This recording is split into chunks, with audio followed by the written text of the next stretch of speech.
I have the pleasure to talk to you guys about closing. Should I close now so we can all go eat lunch? No, I'm just teasing.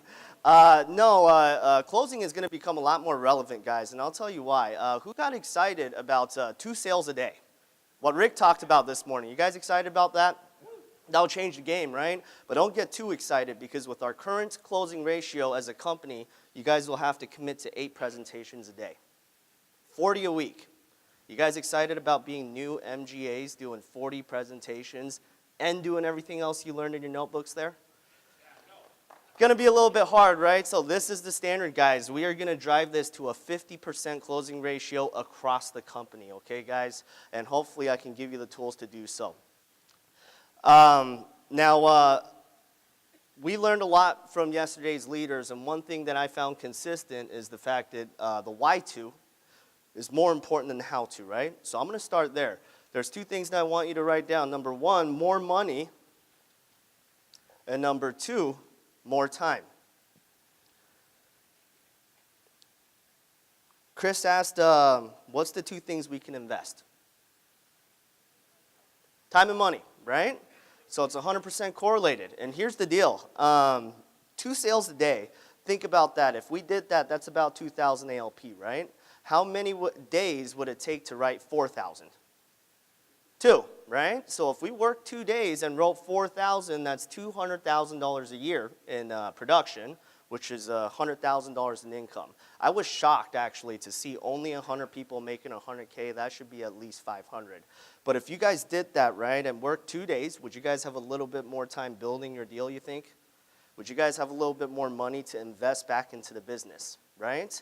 That's why it's always been so relevant in my personal deal. So here's the thing. I don't want to dwell too long because I know everybody's hungry, but a little bit about my story. Year 1, I hit top 10, and that's basically what everybody talked about. But I was never here to be a personal producer. I've always focused on my agency. So along with top 10, that first year when I did that, right, I was still out there coding people every single month. I was in the office doing hiring. That year, I extended my agency to Knoxville, Tennessee, still running Linwood as well. I made executive counsel at the time they called it. And at the end of the year, I became RGA as well. So that's the backstory to top 10. Year 2, expanded to the 3rd agency in Virginia Beach. At the same time, made my first BOD qualification and still wrote $160,000 in year 3. This year, I had 2 BOD qualifications, and I still made President's Club 2. So if this whole front row did exactly that,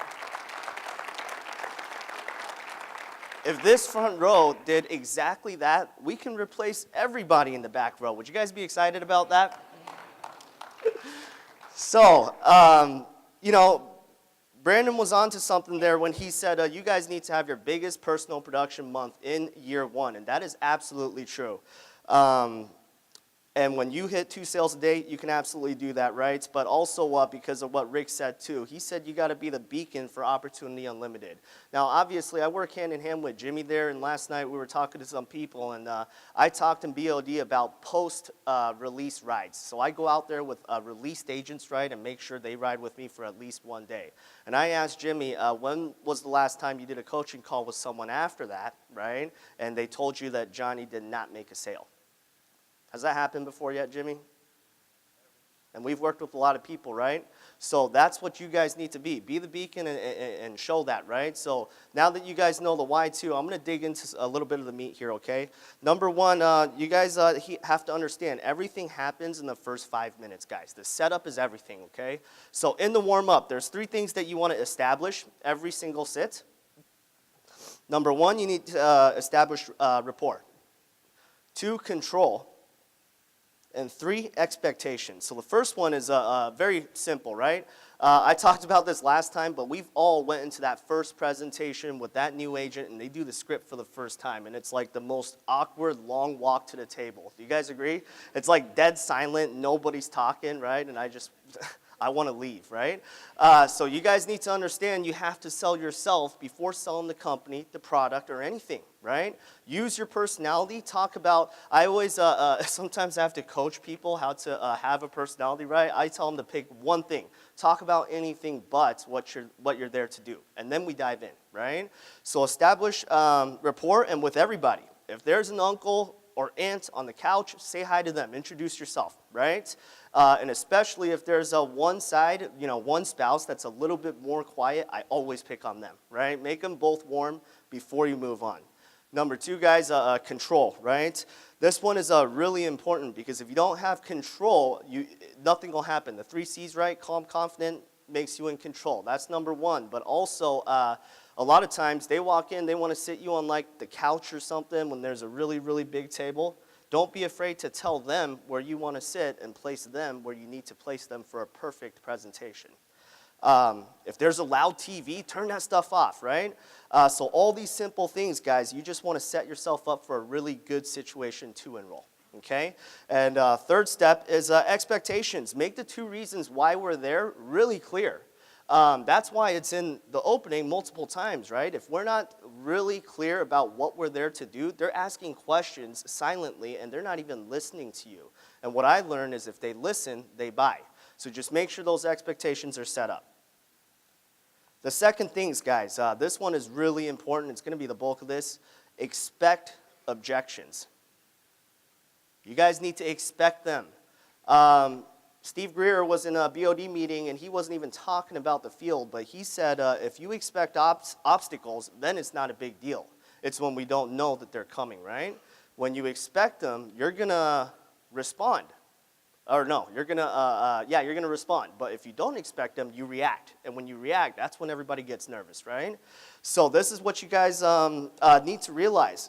Company average closing ratio right now is at 28%, right? So we got to bump that up. Would you guys say when you make enrollments, at least 1 out of 2, you have to down close? At least? Yeah? Some of you guys, 2nd row, 3rd row, probably don't have to, but when they're newer, you have to go down to something for them to take the plan. So if half of the 28% plus the 75% knows, that'll make it about 89, 90% chance there's an objection waiting behind that door. So once you realize that, guys, it's your job to find that objection. So, most important part, identify all objections before even presenting the plan. And I'm going to show you guys how I do that, okay? And that gives us the ability to kill that objection before it ever even comes up. So this is where I do it. I do this all within the first 10 minutes when I'm in the home, guys. I'm going to start from the last step, which is the most obvious, family information guide. I know you guys know it, but write it down. What do we find out about in the family information guide?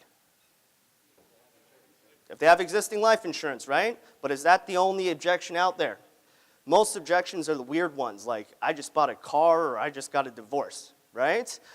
So when you're in the warm-up, that's a little bit of my mission too. Where are they at today? Where are they at right now in life? Did they just buy 100 Christmas presents? And is that going to come up later on, right? I want to know all that stuff in the warm-up. So find their story of where they're at right now today. So family information guide, the warm-up. Number 3, phone booking. Some of the tenured agents, right, will say that they don't like preconceived notions. They want to walk in and present every single presentation the same. And that's because they can think on their feet. They're pretty quick with it, right? But when you're new, sometimes if you don't know what's expected, it's kind of scary. Like I said, you don't respond, you react. So when people phone book, right, have you guys ever booked someone, they're like, sure, you can come over anytime, I just got fired.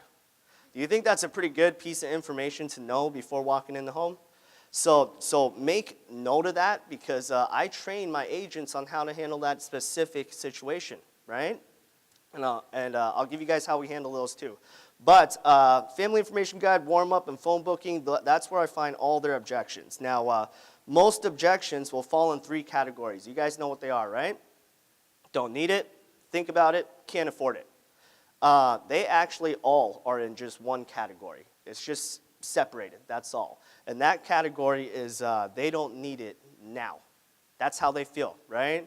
I think Tina said something similar, but they don't need it now. So how do you make them need it now? The solution is you have to give them the solution. Solve the problem, and I'll show you guys how I do that, right? But our power is the first step, guys, so hopefully you guys are as religious about it as I am.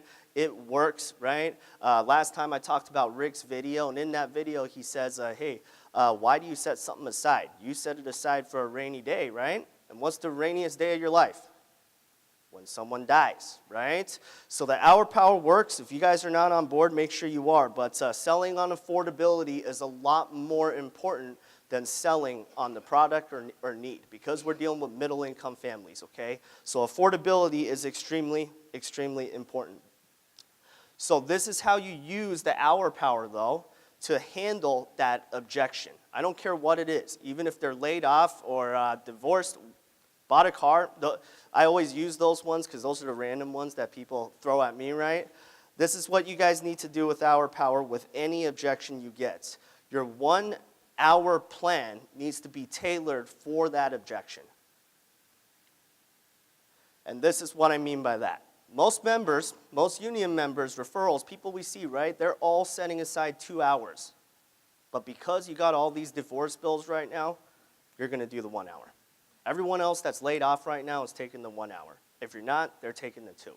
Which way do you want to go? So when you say that first, right, then they're like, oh, okay, well, that makes sense. I'm laid off, so I guess I'll take the 1. Do you have a question there, Ryan? Is your close like every time? That's your option close?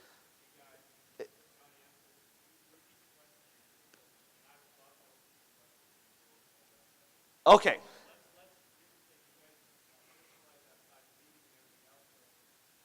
All right, no problem. I'll just move on. Okay, so if you guys, I can answer that? No, it's not my closed question every time, but that's how I explain it to them, right? I make sure they understand that, hey, because of your specific situation, that's the plan for you. But that works for me every single time, guys. So they just understand, hey, if you don't have that objection in your life right now, you got to do the 2 or 3. But since you are, you're going to take the 1 hour. That is the most important thing to do, because you're going to have something in place. So just make sure they understand that, hey, just because you're laid off, that doesn't make you an exception. It's still important for your family to have it, right? This one's really, really important. When Todd called me and asked me how I close so high, this is the first thing I told him. I am extremely assumptive in a home. I am very, very, very assumptive every single step of the way, guys. And when I talk about extreme assumptiveness, you guys need to just have a mentality that everybody enrolls, right? My closing ratio is pretty healthy now, but it was not there. I kind of had to fake it till I made it, right? But you guys need to believe that every single person enrolls. So set that culture in a home. You need to be shocked when they don't enroll, right? Because everybody, if you enroll them, it's good for you, good for the company, good for them. Would you guys agree? It's a pretty positive outcome. So have a positive outlook. That equals a positive outcome, which equals a positive income, okay? So how do you be so assumptive? Well, you can only assume the sale if there's something to base it on, right? Talk about facts. I always highlight specific details. Things like union letters, right? You guys all have to read off letters for specific unions. Did you know that by the second paragraph, there's tailored information for that union? Like in Washington State, State Patrol, did you know we cover 218,000 policemen and state troopers? Did you know we've paid over $2.6 million in benefits to those state troopers as well? That makes them feel like I'm out there talking to everybody and everyone's doing it. So it makes my job so much easier when I point out what everybody else is already doing. Does that make sense, guys? So make sure you guys are actually doing that in referral. Those stats about state patrolmen and firefighters, they work really well. Use notes from, do you guys have PR come by at all? Maybe once a month, every quarter, right? Well, they have very valuable information, guys, and it's the most relevant, right? So I love when they come, because they always update my agents on what's going on, new groups, what we've done, what we've paid out. Why don't we talk about that and have some passion, right? And that way they can really buy in. So make sure you guys are doing that. And the other part to being super assumptive is tie downs. Tie downs, tie downs, tie downs. You guys' homework assignment is go home. If you guys have a script, which you should, you need to highlight every single tie down in your script. And it starts with you. Do not allow yourself to skip tie downs ever again. It's really easy for new agents to do it because they tried it, got no response, And then they got embarrassed, and they're like, oh my gosh, that was so embarrassing. I asked them if it was pretty cool, and they were silent, right? But that's because it's the first time they said it. It didn't come out right. But if they don't force themselves to do it, it's never going to sound any better, right? So tie downs are important. It makes sure it's a repeated behavior of saying yes. That leads to an enrollment, but more importantly, it's just verbal confirmation that what we're telling them even makes sense, right? Anybody ever like read a book before and you're like 2 pages in and you forgot everything you just read? It happens to me all the time. That's why I don't read. But I just do audio tapes, right? But they're kind of the same way. You have to realize that if you don't have verbal confirmation that they understand it and it makes sense, right? They're not going to understand at the end. And then now you have to go backwards and answer all these questions. So make sure tie downs are always there. And the last most important thing that I really want to give you guys is take responsibility. This is the most important part. Take some responsibility, guys, because you need to do what's best for the client. We operate by the platinum rule here. And yes, we mean for the people in your organization, but also out there for clients as well. Do you guys agree? We got to do more for them, right? Just because that person was a little bit rude to you or mean to you, let's do more for them anyway and make sure we do the right things and protect that family, right? You guys heard Ilya's story yesterday? What changed him and made him a closing beast? What was his story? Do you guys remember that? The lady died, right? He went back, or no, the husband died 6 months later and they went through hell. Well, that's because that agent didn't try, and I don't know why that is, but it could have went different, right? I don't want that responsibility. If I saw a family on the news the next day that I didn't close yesterday, I wouldn't feel so good about myself, would you? So let's go out there and do what we're supposed to do. Operate by the platinum rule in the field too, and just make sure you take that extra step and let them know how important it is. Don't wait for your story, guys. I've written 762 policies in the last 3 years, and I have no death claims yet, which is good. But I'm not going to wait for my death claim for me to change how I close. Use Ilya's story. Watch the first video in group again, right? All those stories are so powerful for you to understand what it feels like. You just got to place yourself there so the emotion is real, right? But you guys don't need to wait for your story to change it because we don't have time for that. We got to change that now. So I wanted to end with that. Platinum rule is applicable to everything, right? And I wanted to bring it up again. And honestly, when I walk into a home, I carry that with me in every single home. And no matter what, I'm going to do more for them. Even though if they're mean to me, they yelled at me over the phone, they tried to kick me out before I even walked in. I don't really care because they need me more than I need them, right? And I'm going to do what it takes to protect that family. All right, guys, let's eat some lunch.